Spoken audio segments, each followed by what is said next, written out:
कब होगा? अब इसके लिए तो पतरा उतरा पंडित जी लोगों से दिखाना पड़ेगा कि कहीं ना कहीं कोई पेच तो फंसा हुआ है। अन्यथा माने विलंब का कोई औचित्य समझ में नहीं आ रहा है। नीतीश जी की भूमिका उस गठबंधन में मैंने थोड़ी बदली हुई है। एक समय उनसे मैंने अमित शाह आते थे मिलने के लिए, उनके घर जाकर के अलायंस के बारे में बात करते थे, प्रधानमंत्री जी बात करते थे। उसके बाद जो है भूपेंद्र यादव आने लगे। भूपेंद्र यादव के बाद अब संजय जायसवाल और बाकी लोग जाकर के उनके साथ डील कर रहे हैं। इसमें मार्जिन भी, फर्क भी इतना कम हो गया है कि 5-7 लोग इधर से उधर हो जाएं तो मामला जो है साफ हो जाएगा। नमस्कार, मेरा नाम आलोक है। आप लाइव स्टीज देख रहे हैं।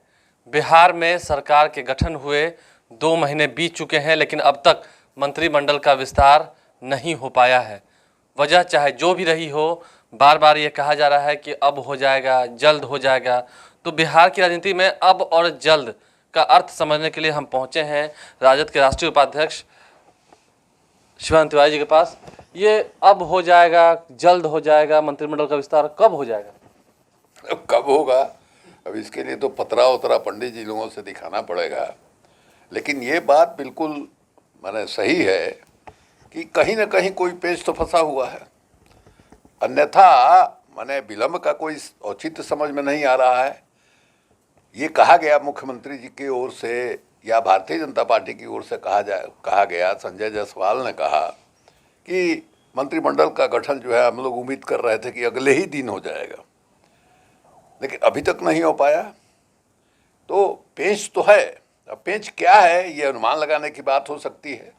हमको ऐसा लगता है कि नीतीश जी की भूमिका उस गठबंधन में मैंने थोड़ी बदली हुई है। नीतीश कुमार तो मंद मंद मुस्कुराते रहते हैं, कहते हैं सब कुछ ठीक है, कोई राजनीतिक संकट नहीं है। देखिए, संकट तो नहीं है, इसमें कहाँ कोई संकट है। अगर संकट नहीं है, सब कुछ सपाट है, सब कुछ सीधा है, तो मंत्रिमंडल का विस्तार क्यों नहीं हो रहा है? ये तो सवाल उनसे बनता है।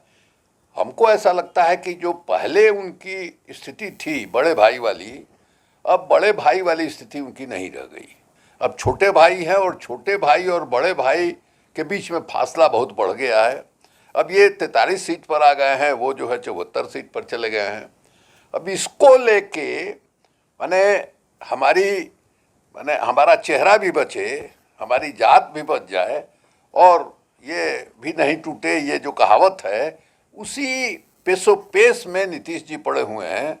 कहीं ना कहीं बार्गेनिंग जो है हो रहा है, जिससे ये दिखाई दे कि नहीं साहब, नीतीश जी अभी भी मतलब भारतीय जनता पार्टी के सामने झुक नहीं रहे हैं, माने अपने हैसियत को बनाए रखने की कोशिश कर रहे हैं। ये संदेश देना चाहते हैं, इसीलिए बातचीत हो रही है। अब देख लीजिए क्या स्थिति हो गई है कि एक समय उनसे माने अमित शाह आते थे मिलने के लिए, उनके घर जाकर के अलायंस के बारे में बात करते थे, प्रधानमंत्री जी बात करते थे।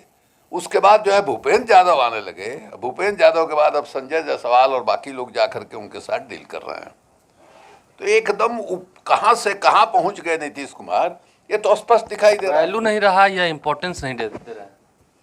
किसी का मतलब वैल्यू नहीं रहा या इंपॉर्टेंस उन्हें नहीं दे रहे?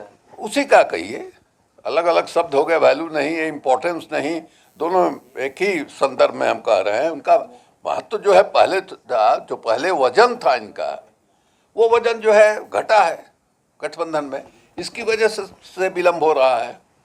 अब कई तरह का दबाव पड़ रहा है। अब जीतन राम मांझी ही कह रहे हैं कि हाँ साहब, हमको एक और काउंसिल का चाहिए और एक और मंत्रिमंडल में सदस्य चाहिए। अब मार्जिन भी माने अपोजिशन में और रूलिंग अलायंस में मार्जिन भी, फर्क भी इतना कम हो गया है कि 5-7 लोग इधर से उधर हो जाएं तो मामला जो है साफ हो जाएगा। तो ऐसी स्थिति में लोग तरह तरह से माने कोशिश में है कि हम अधिक से अधिक हिस्सा हमको जो है मिल जाए। नीतीश जी भी कुछ इसी तरह के प्रयास में हैं। ये एकदम ऐसा नहीं दिखाई दे कि हम एकदम बिल्कुल दरकिनार हो गए। इसलिए हमको लगता है कि पर्दे के पीछे माने बातचीत हो रही है, और बातचीत जब तक फाइनल नहीं होती है तब तक जो है मामला लटका हुआ है। अब देखिए कब फाइनल होता है। देखिए, कुल मिलाकर शिवानंद तिवारी ने हर एक पहलू को समझाया है, हर एक बात को सामने रखा और कहा है कि कहीं ना कहीं बिहार की राजनीति में वजन जो है थोड़ा कम पड़ा है नीतीश कुमार की पार्टी का। यही वजह है कि देर हो रही है। हालांकि सभी को हिस्सा चाहिए, सभी को बराबर की हिस्सेदारी चाहिए। 5-7 सीट कभी भी अगर इधर उधर हो गया तो मामला बदल जाएगा। हमारे चैनल को सब्सक्राइब कर लें, साथ साथ फेसबुक पेज भी लाइक करें। इसके अलावा ट्विटर हैंडल पर लाइव स्ट्रीज को फॉलो करें। धन्यवाद।